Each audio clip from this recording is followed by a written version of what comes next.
Eh, Arrancan los motores. Ya estamos. Letras en directo. Bienvenidos todos y todas. Siempre es grato presentarnos acá, bañados en libros. Las letras nos apasionan. Ya tenemos a Lenina García acá y vamos a hablar precisamente de este poemario en unos momentos. Solo que le decimos a Cristóbal Pacheco que nos acompañe un momentito. A ver qué tenemos de novedad en la librería, Chito. Hola Rómulo. ¿Cómo te va? ¿Cómo te va? Buenas, ¿cómo estás? ¿Cómo Buenas, te va? buenas. Siempre hay novedades en este país. De todo. Hay novedades tristes, novedades alegres, Sí. como la muerte de Carlos René, ¿verdad? Sí, de veras aprovechemos Que- para enviar ese, Pésame a nuestro la pésame, familia. ¿verdad? Sí, Carlos René García, un hombre muy de conocido, letras. muy dentro del mundo de la antropología, la historia, de la Universidad de San Carlos, el CEFOL, todo ese sector. Porque es que yo ayer comentaba algo, porque murió cabal el día de un día folclórico, como es el día de la quema del diablo. Sí, sí, sí. Entonces, pues nuestro pésame para, obviamente, para la familia. Y para toda la familia de la cultura Los también, amigos, porque los del es una gran club pérdida. PEN, los del PEN Club, que de plano también están sentidos, ¿verdad? Porque era un gran amigo él. Y era, pues, hasta donde yo lo conocí, una persona muy amable, muy buena onda. Sí, ¿Verdad? digamos, ya formaba parte también de la familia de la Casa de Cervantes. Sí, Aquí casi era. cada 8 venía él con Grupo PEN a Sí, hacer ¿verdad? reuniones. Bueno, Exacto, bueno. pero voy a mostrar este libro que yo ahí sí que de La Habana, Cuba, de Casa de las Américas, que es un libro sobre Roberto Bolaño. Bolaño por sí mismo. Sí, es una serie de entrevistas que se realizaron en la Universidad Diego Portales, de la editorial Diego Portales, en Chile, y ellos lo editaron allá en La Habana, Cuba. Pues bueno, Un está libro que me disponible parece muy aquí, ¿verdad? interesante. Y este libro de Carlos Interiano, que recién entró acá a la librería, me parece que son crónicas de Oriente, esas cosas divertidas a veces, o Muy divertido ha me de imagino que ser. Romo lo sabe, porque él, Mi paisano ¿verdad? Carlos Interiano. Claro. Pues es, además otro montón de novedades que hay por ahí. Sí. Bueno, hay que leer este librón a ver qué nos ofrece, ¿verdad? Sí, claro. ¿Qué nos trae de bueno? Bueno, suerte con Ok. el programa. Gracias, gracias Chito. Agradezco ya también. ¿Te vienes, Lenina? Lenina García en Letras en Directo, es una novedad. Hola, ¿cómo están? Buenos días. Hola, qué bueno tenerte acá, Lenina. Gracias. Es en Galanas a Letras en Directo. Vamos a empezar por saludar a quienes ya se van integrando. Eduardo Juárez. ¿Cómo estamos, Eduardo? Manuel Rodas también. Ya Hola. está. Leo de Soulas, no falla. Carlos Gerardo, ¿cómo vamos? Y Carlos Interiano, el paisano, cabal, paisano. Ya está su librito acá en la casa del libro. Así que, bienvenida oficialmente. Gracias. Es un gusto estar acá con ustedes. Qué bueno, qué alegre, qué feliz. Vamos a empezar por ver un poquito de tu biografía. Tú eres maestra de educación primaria y profesora de enseñanza media en lengua y literatura por la Universidad de San Carlos de Guatemala. Estudiante de la licenciatura en la enseñanza del idioma español y la literatura e integrante del colectivo Literatas que dan lata. O sea que tú das lata también, ¿verdad? También, sí. Qué nítido. Bueno,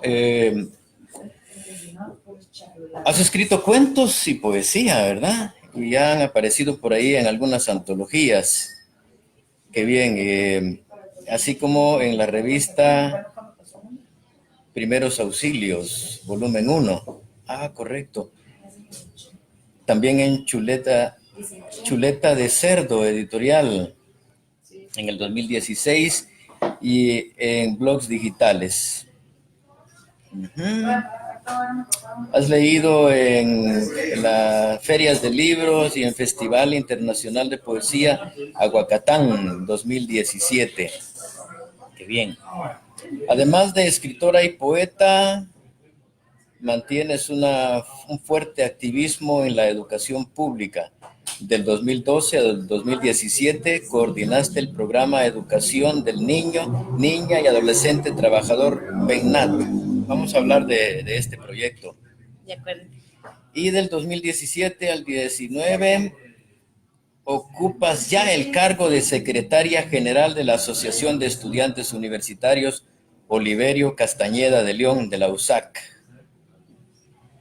Secretaria general, nada menos, ¿verdad? Ujú. ¿Qué tal se siente estar ocupando este cargo? Que tú eres la primera mujer en llegar a comandar dicha asociación, ¿no? Bueno, se siente un gran compromiso, también mucha responsabilidad de estar en ese espacio donde muchas personas también en el pasado aportaron sus ideas y inclusive con su vida el poder apoyar y aportar desde la universidad. Entonces es un gran compromiso, pero estamos muy entusiasmados y entusiasmadas con el resto de compañeros que conformamos a EU y creemos que es un espacio muy importante para transformar la política estudiantil, entonces se siente muy bien y con mucho compromiso también. Sí, supongo. Bueno, lo que nos convoca acá es la literatura, ¿verdad? Desde luego. Pero vamos conociendo muchas partes que integran al literato, al escritor. Así que siempre por lo más importante vamos a rastrear un poco en dónde están esos primeros vástagos de tus lecturas. ¿Cómo entraste tú en las letras? ¿Qué leíste primero desde pequeña? Bueno, mi inicio por las letras es definitivamente desde que soy niña.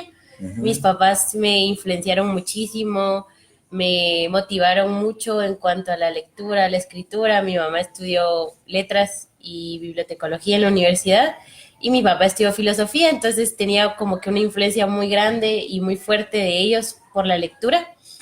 Y cuando era pequeña, algo que me marcó mucho fue poder tener acceso a la literatura, pero digamos como desde algunas publicaciones que eran gratuitas. Digamos cuando yo tenía como 6 años, 7 años, Siglo XXI sacó una serie de cuentos que eran como media carta y donde venían cuentos, por ejemplo, de Oscar Wilde, de Edgar Allan Poe. Entonces fue una edición muy linda. Esa edición me recuerdo que mi tío me la regaló. También mi mamá me regaló muchos cuentos clásicos de los hermanos Grimm, que son como los clásicos que uno conoce en toda la vida. Ajá. Y no recuerdo si fue a Prensa Libre, pero fue otro medio digamos, escrito, que sacó una colección de cuentos que se llamaban Chicos. Entonces ahí, o sea, leía siempre, mis papás me daban libros, cuentos, entonces eso creó mucha imaginación y mucha fantasía en mi vida. Y así es como yo empiezo a leer, digamos, como con los clásicos de cuentos, de fábulas. Y desde pequeña, desde los 7 años, empiezo a escribir de ese tipo, como pequeñas Sí. historias, fábulas cortas, que iba publicando en mis cuadernos y eso. Ah, Y qué atinado. ya después, cuando estoy en los básicos y ya soy adolescente, ahí ya mi vínculo es más con la poesía por la cuestión de la rebeldía, de rebelarse contra el mundo y todo. Entonces ahí empiezo ya con la poesía. Pero algo que me marca mucho es empezar a recibir cursos de poesía con el Bolo Flores cuando tenía 17 ¿De años. verdad? Ajá. Buenísimo. Entonces eso me marca mucho porque ahí ya conozco a más gente que escribe, lo escucho a él hablar de la poesía desde otra perspectiva más profunda y no tan superficial como yo en algún momento la conocí en el colegio o en el instituto. Y las lecturas que me fundamentaron, por ejemplo, de niña, yo sí diría que Edgar Allan Poe fue como uno de los escritores que me marcó más en cuanto a la ficción y al manejo del suspenso y del terror, pero desde otra perspectiva. Entonces, de él como que me marcó mucho la escritura de los cuentos y en el estilo también, porque a mí me gusta escribir mucho cuento así como de poco como policíaco o de suspenso. Y ya conforme fue pasando el tiempo, que les decía que me empezó a gustar más la poesía, obviamente me marcó mucho el Bolo Flores de Guatemaltecos, me marcaron mucho poetisas como Luz Méndez de la Vega, Margarita Carrera, Carolina Escobar Sarti, Isabel de los Ángeles Roano es otra de mis escritoras preferidas, al igual que Alaide Fopa y Carmen Matute. Entonces es como un bloque de escritoras que son como de la mitad del siglo XX, que empiezan a escribir sobre temas más relacionados al erotismo, hacia la liberación de las mujeres y como ese asumirse más entonces políticamente. esa poesía de la izquierda de Ana María Rodas. Sí, también, ¿sí? Ajá. Entonces todo ese bloque de poetas mujeres de Guatemala me ha marcado mucho y a nivel ya más mundial me gusta mucho la literatura de los escritores españoles como Federico García Lorca, Rafael Alberti, como toda esa generación de poetas que vienen después de la guerra de Franco y todos los clásicos de la literatura. El Quijote de la Mancha siempre será como uno de mis libros de cabecera en mi vida y otras escritoras como más contemporáneas que he ido leyendo, pero eso es un poco solo como para decir algo de lo que me ha marcado, pero sí podría decir que me han marcado mucho los escritores guatemaltecos. Ajá. Perdón, estoy compartiendo la señal a mi muro también que se me había olvidado. Disculpa. ¿Tienes, me imagino, mucho material inédito? Que no ha sido publicado. Sí, bastante. Por ejemplo, mucho de lo que escribí cuando era niña, eso nunca se ha publicado y lo tengo todavía guardado. De verdad. Ajá, son fábulas muy cortitas de media página que escribía a los 8 años. Todo ese material es inédito. ¿Tienen matiz infantil o ya tiran a adulto eso? No, tiene mucho matiz infantil. Ajá, lo que escribí en la adolescencia, eso sí ya es un poco de otra tónica, pero parte también del libro que escribí de Despertar en Primavera reúne parte de las voces que me fueron marcando desde los 18 años hasta los 25, 26. Ah, excelente. Carlos Interiano dice, saludos Rómulo y Lenina. Gracias.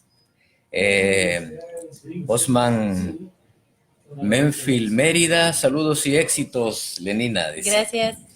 Fabuloso. ¿Te diste cuenta que te hemos bautizado como la flor de la poesía? Sí, eso estaba viendo. Ajá. Bueno, eso de la flor de la poesía viene, digamos, un poquito relacionado con Despertar en Primavera, pero también porque tú eres Lenina Amapola. Sí. Que, a ver, ¿quiénes te pusieron ese nombre? Bueno, eso... Digo, ¿tu papá decidió un nombre y tu mamá decidió el otro? No, en realidad fue algo en conjunto. Mis dos nombres fueron parte de lo que platicaron mis papás antes de que yo naciera. Y en el caso de Lenina es una personaje de una novela de Aldous Huxley que se llama Mundo Feliz, que de hecho el poemario que escribo se lo dedico a ella, a Lenina Kron, que es esa figura que aparece en el libro. Y Amapola es porque cuando mis padres acababan de casarse e iban a tener hijos, les dijeron que no iban a poder procrear porque al parecer mi mamá tenía un problema, digamos, más grande. Entonces ellos se fueron a comer muy tristes en un restaurante y sonó esta canción de Amapola. Que es Roberto Carlos. Bueno, sí tiene varios cantantes. Sí, pues. Entonces ellos prometieron de que si en algún momento tenían una hija, le iban a poner Amapola. Entonces tiene que ver un poco con la canción, con la flor y con muchas cosas. Bonita anécdota esa. Amapola, lindísima amapola. Qué bien. excelente. A mí me encantó saber que tu nombre es Lenina Amapola García.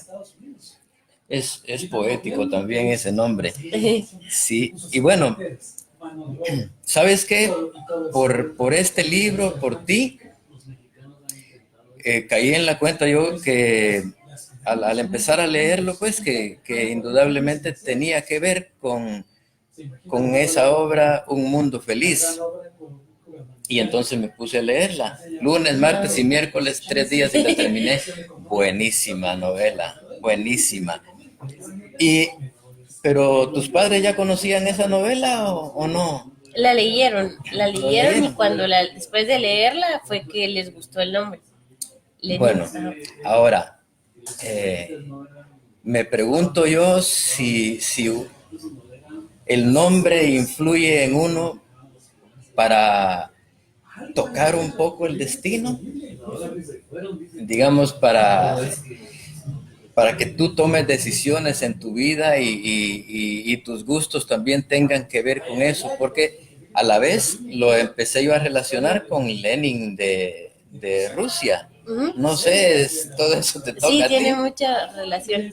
Yo creo que los nombres indudablemente tienen un simbolismo en las personas, o sea, nombrar es como darle sentido a las cosas. Entonces, porque de alguna manera el nombre tiene un significado o varios significados, connotaciones, ¿verdad? Sí, mis papás, ellos se sintieron más motivados por el libro, pero el nombre sí evoca también la figura revolucionaria de Lenin, que también yo me identifico con ella. Pero lo interesante es que el autor, cuando escribió el libro, él plantea de que el hecho de colocarle a sus personajes nombres controversiales como Lenina o como Politrovsky, que es otro de los personajes que aparece, o el dios Ford, entonces es una forma en la cual él hace una sátira a los autoritarismos de esa época, porque Huxley estaba ya hastiado de la Guerra Fría y de todo lo que estaba pasando en el mundo, entonces él decide como hacer esa crítica en su libro y oponerse tanto a los autoritarismos, vinieran como de la izquierda o de la derecha. Entonces es bien interesante cómo los autores también en algún momento hacen esa crítica al sistema político, y eso es lo que a mí me gusta mucho de ese autor, que es muy crítico con todos los sistemas políticos. Y creo que sí, cuando uno va creciendo y se da cuenta de lo que representa un hombre, eso también marca mucho las acciones de uno. Yo sí creo que tiene un poder muy fuerte, y más cuando hay toda una serie de referentes históricos, de nombres, de cosas. Entonces sí, para mí sí me marcó. No es que cambie totalmente mi accionar, pero sí me ha hecho reflexionar mucho sobre quién soy y qué es lo que hago, ¿verdad? Sí, pues, porque tú te vas convirtiendo en otra Lenina, no precisamente esa de la novela o alguien derivado de Lenin, ¿verdad? Pues son otros tiempos y tú te vas alimentando de otras cosas también. ¿Sabes qué? Encontré 2 poemas por ahí en la web que quiero pedirte nos leas antes de entrar directamente en Despertar en Primavera, para que vayamos probando tus versos. A mí me encantó este que se llama Libertad. Ah, bueno, sí. Por favor. Libertad. ¿Y qué tal si escapamos? Huimos a saber quién sabe dónde. Nos perdemos a cada atardecer donde las alas decidan, donde los sueños nos alcancen en libertad. ¿Y qué tal si rodamos por las montañas y nos entierramos de vida? Escalamos árboles y tallamos en su corteza miles de aforismos. Vamos de hoja en hoja, de rama en rama, como animales silvestres. ¿Qué tal si nos bañamos en una cascada, desnudos frente al sol, bailamos con los peces y damos vueltas hasta caer como canicas? ¿Qué tal si corremos descalzos por la playa, hacemos una fogata y platicamos con el mar. ¿Qué tal si nos embriagamos de dicha y de locura? Reímos sin parar hasta que duela la extrema felicidad. ¿Qué tal si montamos bicicleta, le damos vuelta al mundo, a los sueños, y dormimos sin miedo a orillas de un barranco? ¿Qué tal si nos esfumamos de la tierra y sus quimeras? Nos transformamos en pájaros, aunque sea de papel, y volamos al infinito, donde encontremos al tiempo con ganas de platicar. ¿Qué tal si nos atrevemos a salir de la jaula y ya nunca más regresar? Lindo. El otro, por favor, el que está ahí abajo también. Ah, sí. Bueno, este poema se llama Madre Fantasma. Un niño descolorido mama con fuerza de los pechos de su madre fantasma. Los observa como si fuesen globos. Juega con ellos. Se echa a volar. La leche le quiebra los huesos. Lo aniquila en silencio. Cae desde el cielo hasta el pavimento.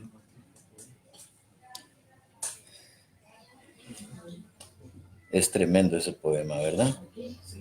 Bien, volvamos un poco, solo vayamos siempre acá saludando a quienes continúan integrándose. Paola Sánchez, Claudia Verónica Sánchez, casualmente 2 Sánchez ahí, y Gerson Ortiz también nos acompañan. Gracias por estar ahí. Demos otra pasadita por lo de la AEU, porque es importante, ¿verdad? ¿Cuáles son los objetivos principales de la Asociación de Estudiantes Universitarios Oliverio Castañeda?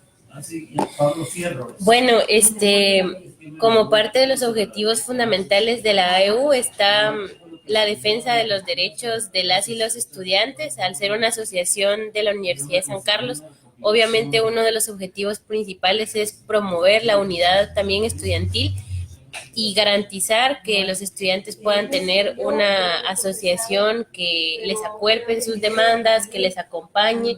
Ese es como uno de los objetivos generales. Pero también uno de los máximos fines de la AEU es transformar la desigualdad y el sistema poco democrático que existe en la universidad. Como asociación, la intención es también lograr que se genere todo un diálogo y toda una participación de los estudiantes por construir una universidad más inclusiva, más democrática, donde se respete el cogobierno universitario de las estudiantes, de las autoridades universitarias, del sector docente. Esos son algunos de los objetivos. Y más a largo plazo, lograr esta unidad entre los estudiantes, tanto a nivel ciudad como a nivel de país, para aportar a la transformación de la sociedad, porque al final eso también como futuros profesionales y como estudiosos de diferentes áreas, lo que aspiramos es que el conocimiento y la educación pueda ser un puente de transformación para la sociedad y que estos profesionales que se están formando aporten a la transformación social de las grandes desigualdades que vivimos actualmente. Entonces, es un papel bastante fuerte de la AEU, pero primordialmente es la promoción de la unidad estudiantil y que los estudiantes se asuman también como sujetos políticos que pueden opinar e incidir en sus diferentes áreas. Y que la universidad, también recordarle a la universidad cuál es su papel en la sociedad y que no se quede únicamente desde una mirada academicista, sino que ese conocimiento realmente transforme las desigualdades. Perfecto. Aporta la universidad, ¿verdad? Hace poco, y venimos arrastrando todavía ese señalamiento del presidente de la República de que los universitarios salen caros al Estado. Pero la universidad viene aportando y aportando mucho al país desde que existe, ¿verdad? Sí, así es. Los comentarios del mandatario creemos que no son aislados y que también tienen que ver con la situación política del país, con las diferentes manifestaciones que desde la universidad y la EUS han tenido ante los hechos de corrupción e impunidad. Entonces, indudablemente eso molesta muchísimo a las autoridades y hace y genera que se den todos estos comentarios. Y también que claramente para este gobierno la educación y el arte, la cultura no son una prioridad para nuestro país, entonces es un ataque también hacia los derechos humanos, hacia lo importante que debería ser la educación en un país como Guatemala, pero lamentablemente no es prioridad y tenemos a uno de los presidentes mejores pagados de Latinoamérica, pero aún así persiste la pobreza, persiste la falta de educación, entonces sí ha sido como un ataque fuerte, pero ante ello también los estudiantes y la sociedad pues ha respondido y creemos que se sigue pues manteniendo esa lucha vigente. Sí, bueno, el presidente mejor pagado de Latinoamérica es el nuestro. Y ahora tenemos que López Obrador en México ha prometido, que ahora ya no está en campaña, ya ha tomado posesión, que se va a rebajar el salario a la mitad. ¿Qué te parece esas cosas, las propuestas, las primeras acciones? Veamos un poquito allá a nuestro vecino México, porque de alguna manera nos influye también. ¿Cómo ves tú esa entrada de Manuel López Obrador? Bueno, sí, es una esperanza para la región, un gobierno que tiene una propuesta política totalmente diferente a la que se traía con el PRI y un gobierno que logró aglutinar a diferentes sectores del movimiento social en sus demandas. Entonces es un gobierno que promete mucho y también a la expectativa de que Manuel López Obrador también pueda cumplir con eso que ha manifestado y que también se logre incluir aún más a los pueblos indígenas de México, porque de igual forma el movimiento zapatista también se organizó, también participó como una candidata a presidencia, entonces es importante que también se incluya a los pueblos indígenas dentro de ese movimiento y que también en la toma de posesión se pudo ver de que los pueblos le entregan la vara de mando, entonces hay muchas expectativas con él. Algo que también emociona muchísimo es el plan de trabajo y todo el equipo que ha integrado alrededor de él con su gabinete. Entonces hay mucha presencia de mujeres de diferentes sectores. Entonces es realmente motivante para la región y esperamos que sea un gobierno democrático, un gobierno plural y que responda realmente a las necesidades de las mayorías. Renacen las esperanzas, ¿verdad? Bueno, volvamos a la Universidad de San Carlos y a tu activismo político dentro de la misma. ¿Cómo tú te involucras en ese activismo? Bueno, en la Universidad de San Carlos, digamos que mi proceso de participación política estudiantil es un poco más tardío, porque yo estudio en la universidad los sábados y empecé En la FPEM. en la FPEM, empecé desde 2011, entonces ya tengo cierta trayectoria. En la universidad estudiar los sábados y en FPEM es bastante largo porque la carrera se extiende mucho, entonces aunque uno vaya en limpio, de sacar todo el profesorado y la licenciatura sí le lleva alrededor de 7 años, entonces ya había sacado mi profesorado, estaba trabajando también en una organización de niñez, entonces a partir de 2015, cuando surge toda la ola de movilizaciones y toda la irrupción social, es que Contra yo la corrupción.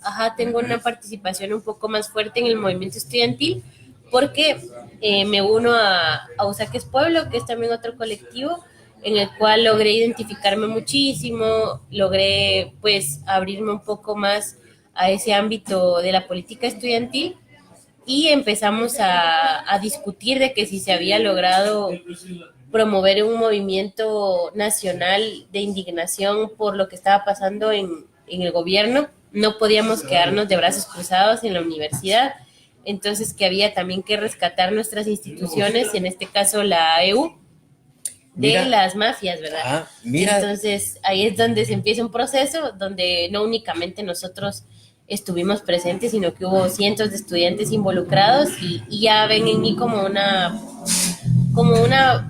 persona que ya venía teniendo experiencia en el movimiento social y que podía trasladar y acuerpar esos conocimientos con otros estudiantes, ¿verdad?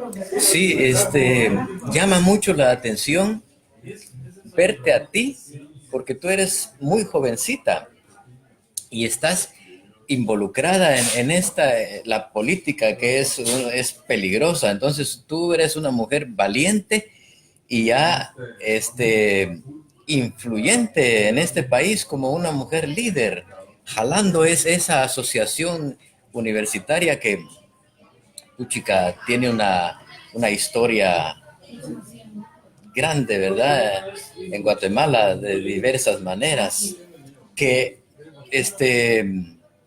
ha provocado de alguna manera muchos cambios en Guatemala. Entonces, verte a ti es lo mismo despertar en primavera. Esperemos que tengas mucha suerte y que tus aportes sean muy beneficiosos para Guatemala. Gracias. Toma tu cafecito, tu agua, por favor. Vamos a echar otro vistazo por acá. Siempre vamos. Manuel Rodas está aplaudiendo. Mira. Karina Mariela Guerra, saludos. Karina Mariela dice: mi abrazo a ustedes. Lenina, sos referente de valentía. Gracias y muchos saludos a todos y a todas que están ahí pendientes. Pendientes de Letras en Directo. Esta es la publicación reciente de Lenina. A mí, para empezar, me fascinó la portada. Échenle un vistazo despacio. Despertar en primavera. Sí, bueno, la ilustración es de una joven que se llama Miroslava Ponce y fue bien interesante porque, digamos, Sion Editorial es una editorial, valga la redundancia, que le da mucha participación a artistas emergentes, tanto poetas como artistas del dibujo o de diferentes expresiones. Entonces se hizo la convocatoria para ver quién se animaba a ilustrar la portada y nos llegó esa ilustración. Entonces yo también me sentí muy identificada porque creo que logra plasmar muy bien lo que yo expreso en palabras y la artista lo plasma en imágenes, ¿verdad? Sí, fabuloso, es muy sugerente, muy sugerente. Háblanos de la editorial Sion. Es de Quetzaltenango, ¿verdad? Los muchachos que están dirigiendo Sion son de Quetzaltenango, al occidente de Guatemala. Uh-huh. ¿Cómo llegas tú a Sion? Bueno, fue interesante porque cuando empiezo, digamos, a darme a conocer un poco más como en esta faceta pública de secretaria general de AEU, mucha gente quizás me conoce más por el ámbito político que por el ámbito artístico. Sin embargo, Manuel se dio cuenta de esa otra faceta de mi vida, que más que faceta es un elemento fundamental en mi vida. El ser poeta no es algo que sea adicional, sino que ya uno lo es en todo momento, ¿verdad?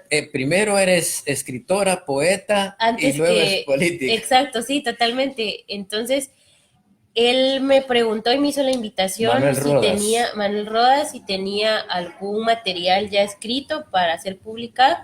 Entonces yo le mencioné que sí, que tenía un trabajo ya avanzado y que se lo iba a enviar.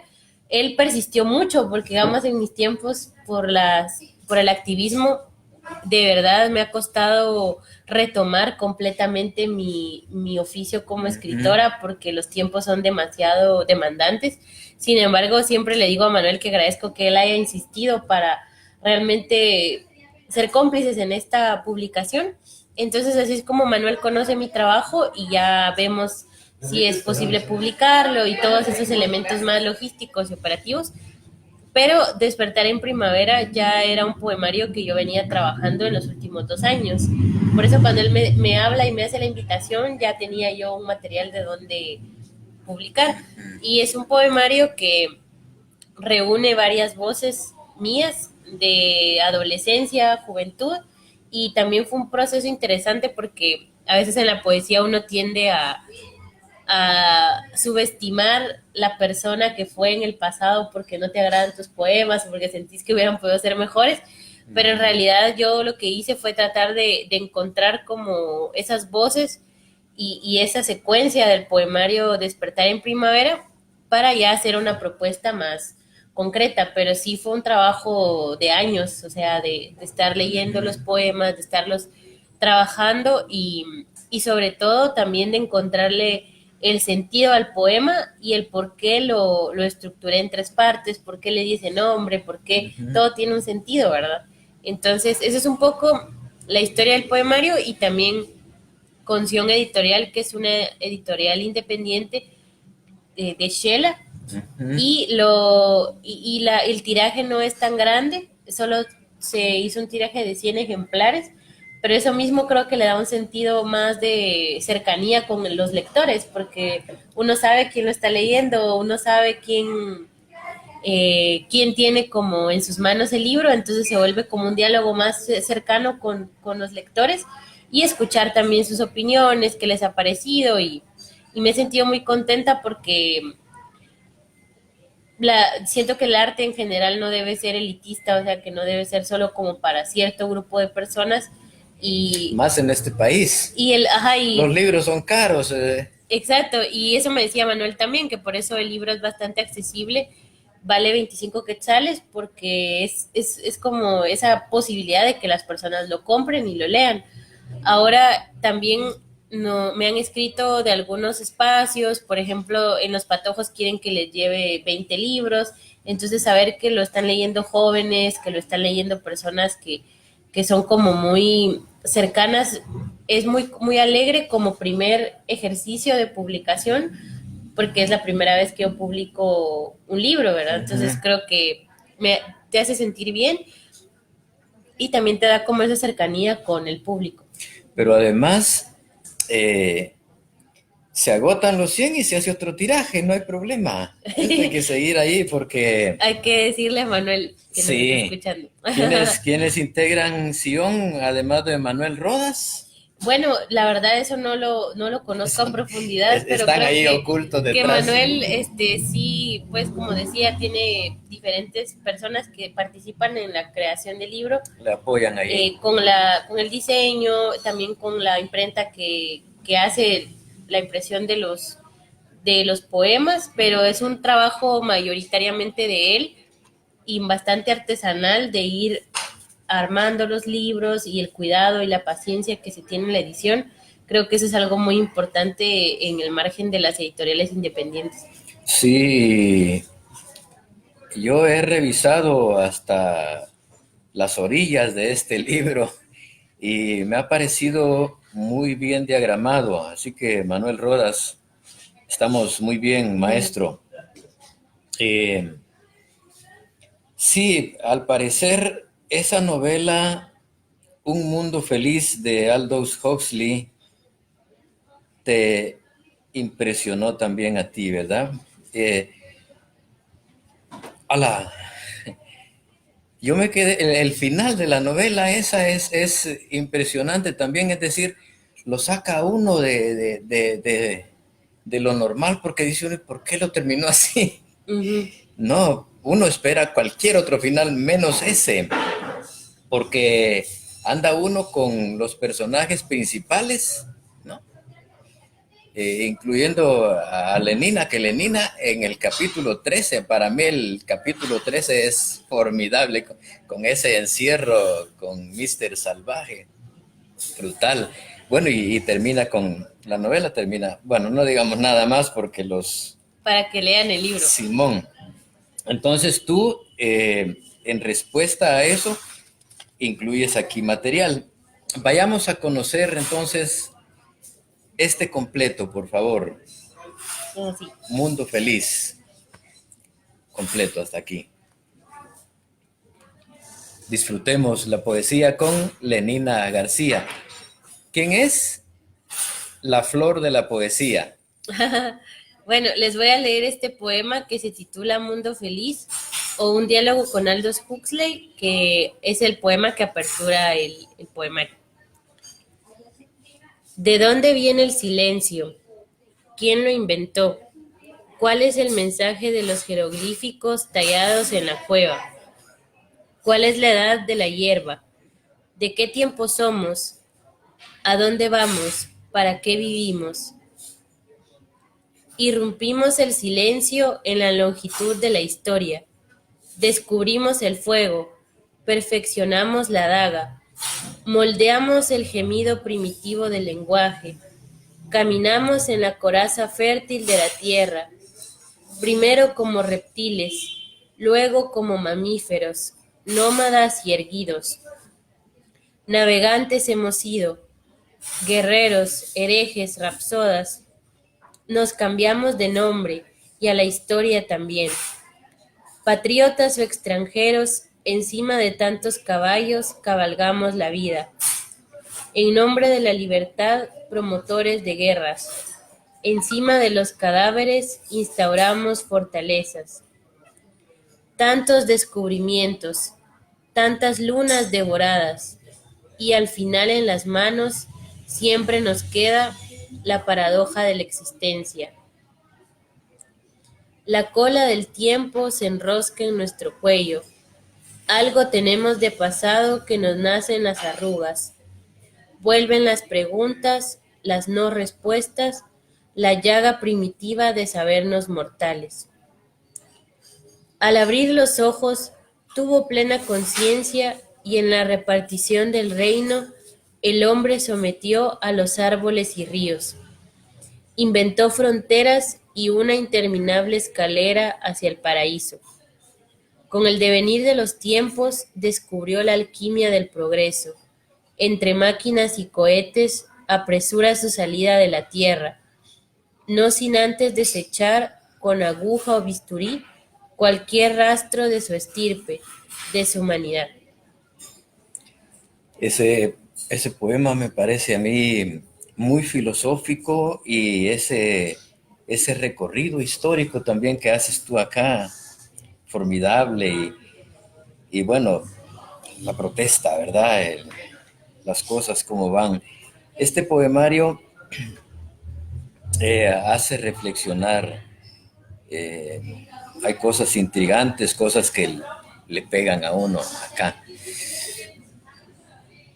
¿Quién más anda por acá? ¿Qué dice Manuel Rodas? Justo hoy llegan unos libritos de Lenina a Casa del Libro. Estamos esperándolos. Roberto Cifuentes, de la Editorial Universitaria. Él es el poeta del café. Ah, sí, qué buenísimo. Roberto Cifuentes.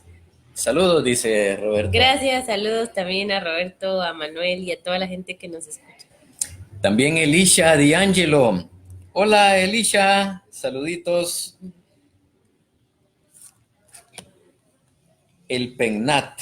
Así se pronuncia, así lo dicen ustedes, el PENAT. Bueno, el PENAT significa Programa Educativo del Niño, Niña y Adolescente Trabajador. Tú te integraste al PENAT. La educación es también algo, es parte de tu vocación, ¿no? Te has integrado.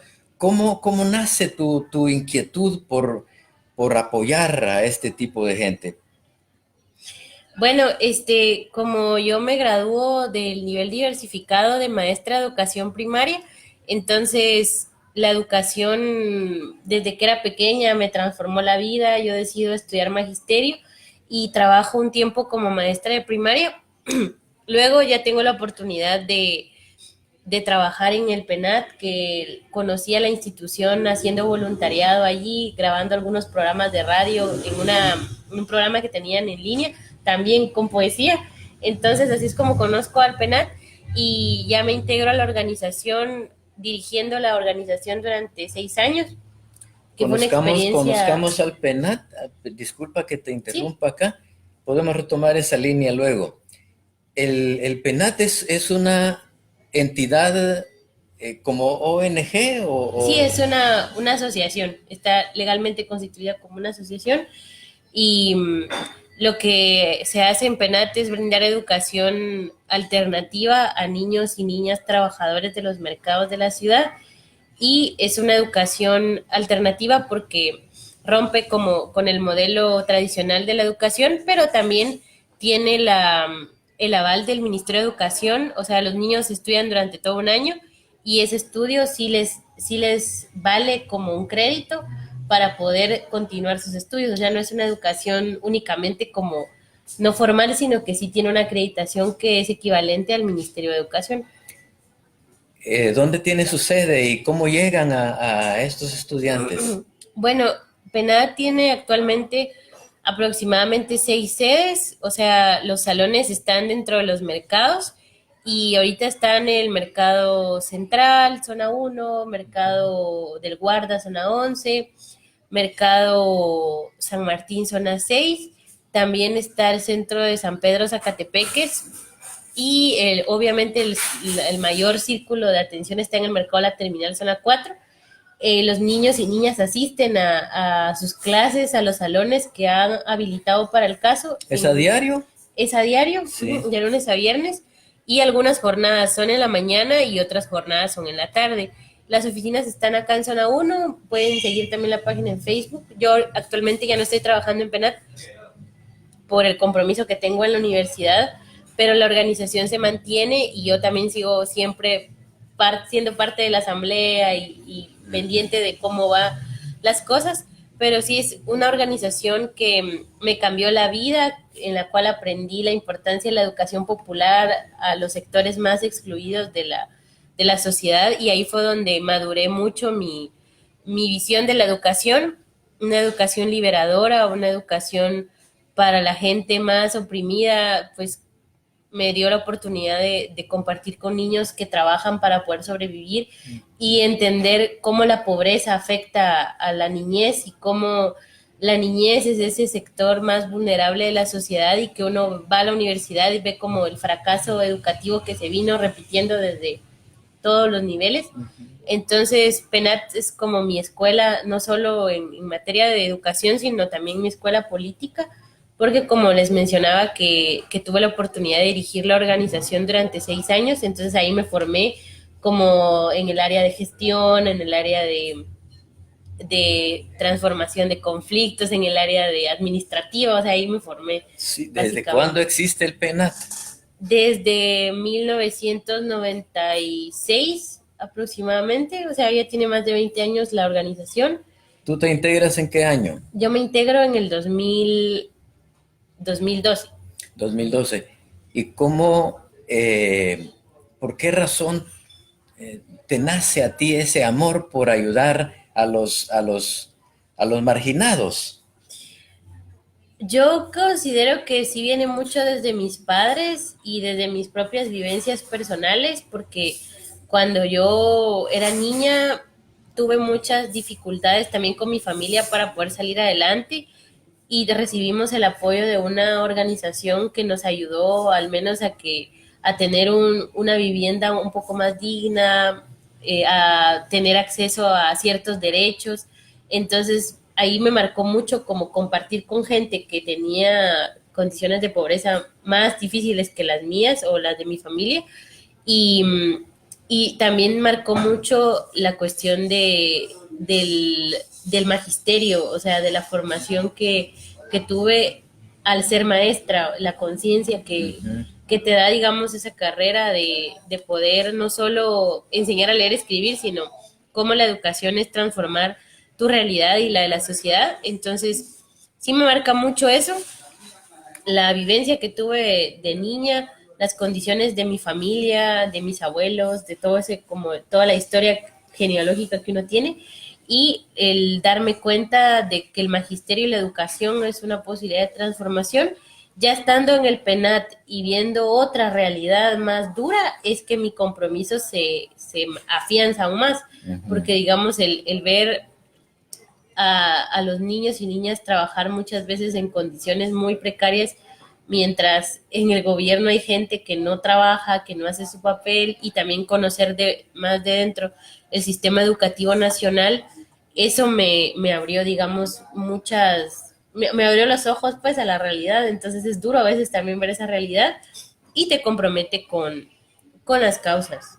Sí, y yo creo también que cabalmente uno cuando ha conocido esas vivencias, es como más sensible, ¿no? Le toca, le golpea cuando ve que hay gente necesitada, que hay gente sufriendo, contrastándolo, ¿verdad? Con las riquezas que se llevan los funcionarios públicos, cabalmente, porque mientras tú hablabas eso y leía este poema que te voy a pedir nos compartas, yo también me trasladaba a la aldea donde nací y cómo uno ha pasado tantas penas, ¿verdad? Hasta estar no salvado, no salvado porque la realidad en este país es dura y uno sigue luchando.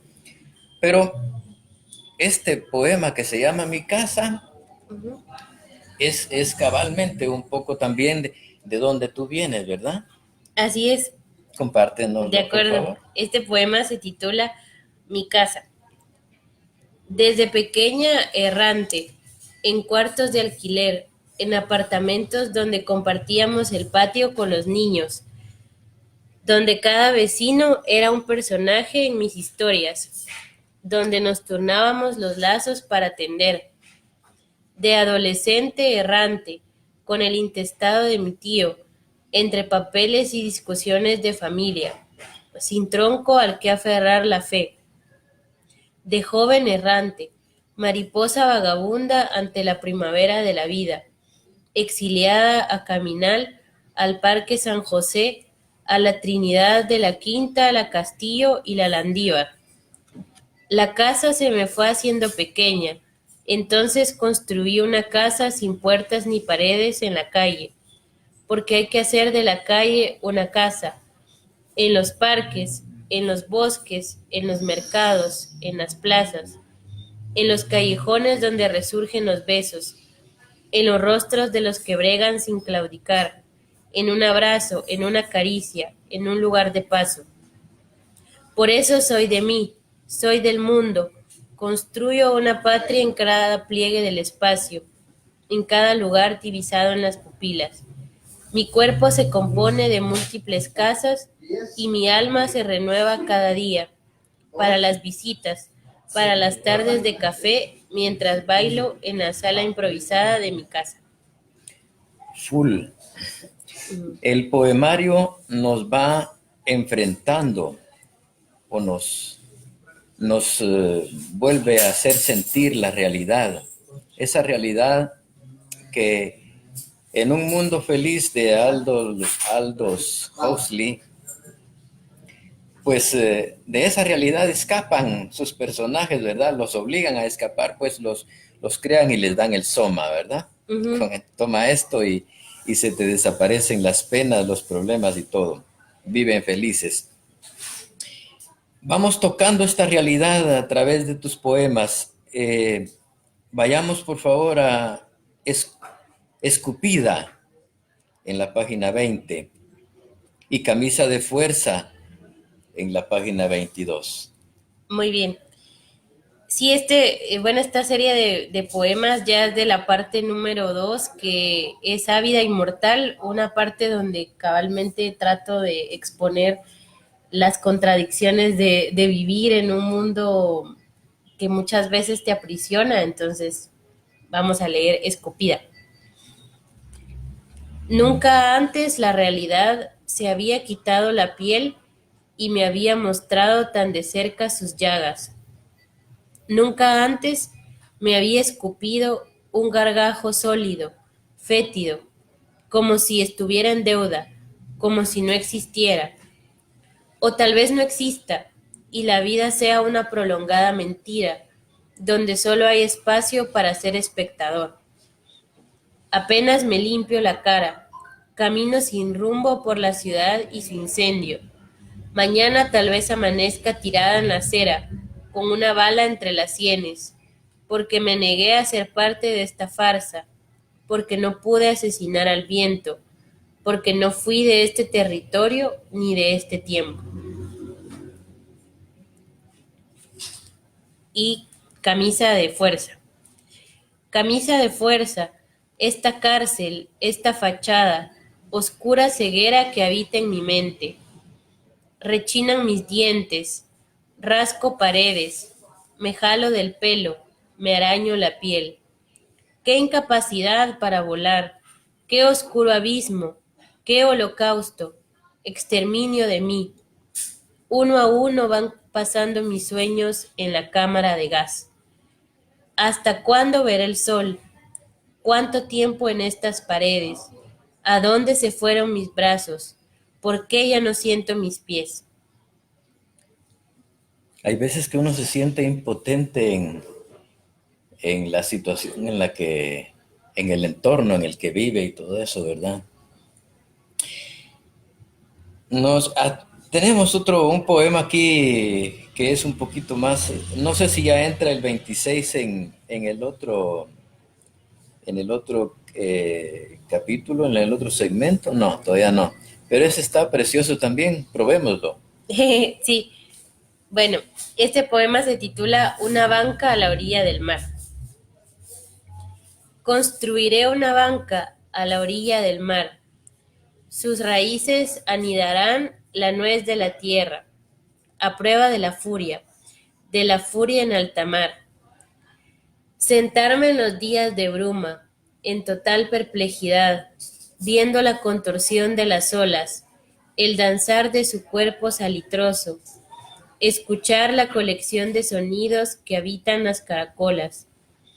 Mirador de la lluvia, muestrario de nostalgias, apacible asiento, donde aguardar el crepúsculo, donde atrapar una brizna de sol.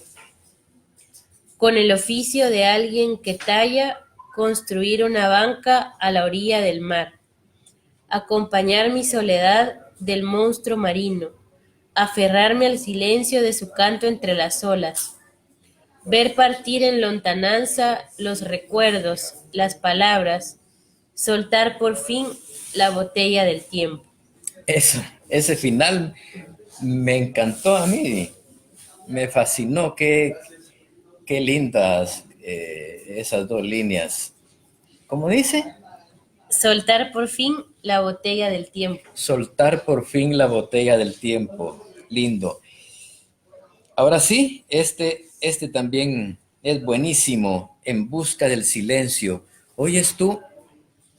Esta sociedad y tantas otras, esta ciudad misma llena de ruidos, ¿verdad? De toda naturaleza, cargada de carros, y aún así el vecino que grita, el vecino que pone su reggaetón, su perreo y todo, que pone su música prácticamente para toda la colonia y todo eso, balas que escuchamos a cada momento a la par de la cohetería. Qué mundo, ¿verdad? ¿Cómo te llevas tú con la soledad? Bastante bien, diría yo. Sí, creo que todo artista debe de encontrarse en soledad para poder construir su obra. Y la soledad, así como en algún momento te puede dar alivio, también en algún momento te puede poner en un estado de contradicciones, y es natural, ¿verdad? En la vida jamás va a haber nada blanco y negro, entonces creo que, pero la soledad en sí para nosotros y nosotras como artistas sí es un elemento fundamental para la creación, de poder al menos ponerle pausa a todo y poder sacar todo lo que tenemos dentro, ya sea a través de la palabra, a través de la pintura, a través del baile, o sea, pueden ser muchas expresiones, pero crear, ¿verdad? yo valoro mucho mi soledad porque usualmente no tengo tiempos estando sola, entonces cuando yo puedo darme ese espacio de estar en los lugares que más quiero, como los bosques, son lugares que me dan mucha energía. Lo disfruto muchísimo, pero también en algún momento estar en soledad depende de qué manera sea, ¿verdad? Puede ser por una decepción, puede ser por muchas cosas, pero creo que la soledad es una necesidad también. Es como una búsqueda de sí mismo cuando de repente algo lo golpea a uno o uno está decepcionado, se mete en su habitación, cierra la puerta, se tira a la cama y pega los ojos en el techo, qué sé yo.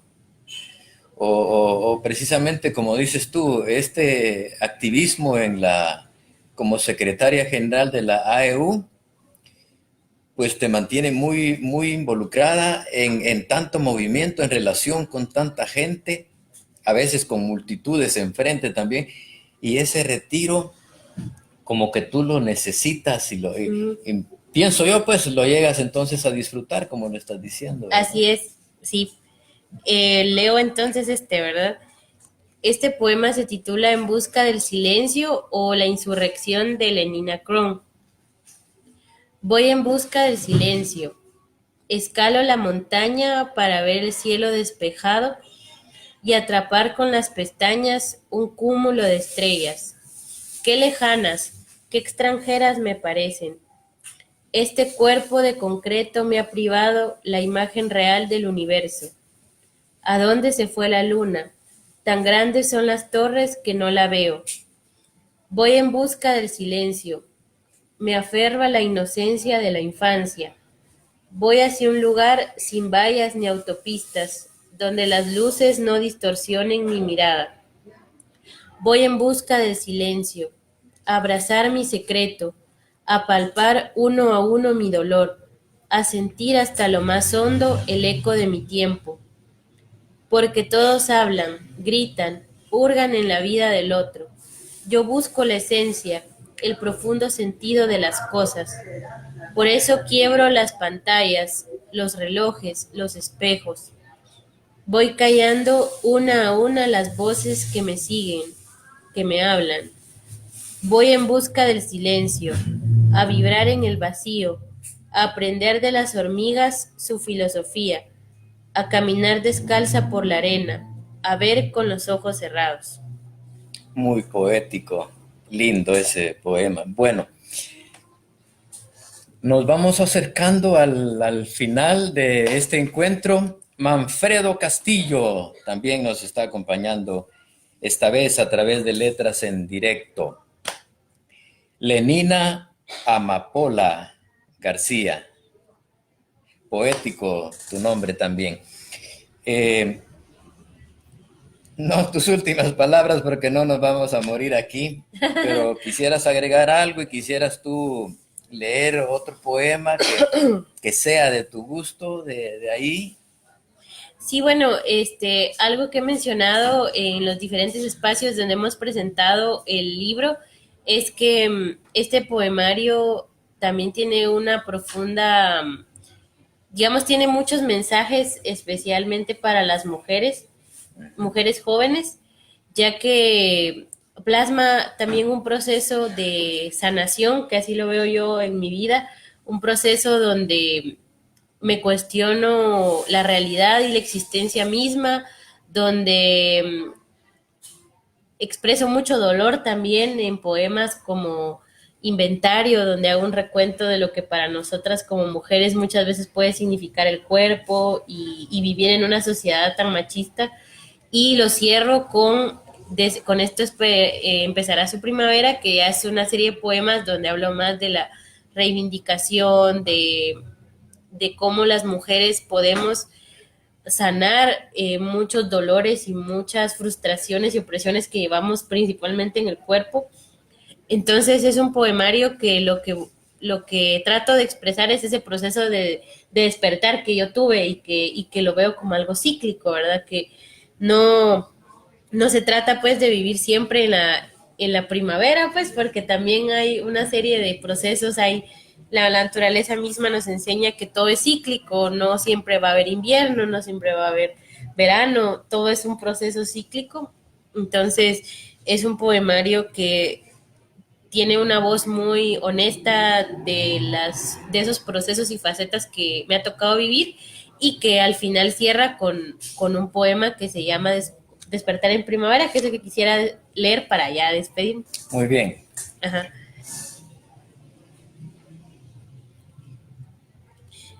Despertar en primavera.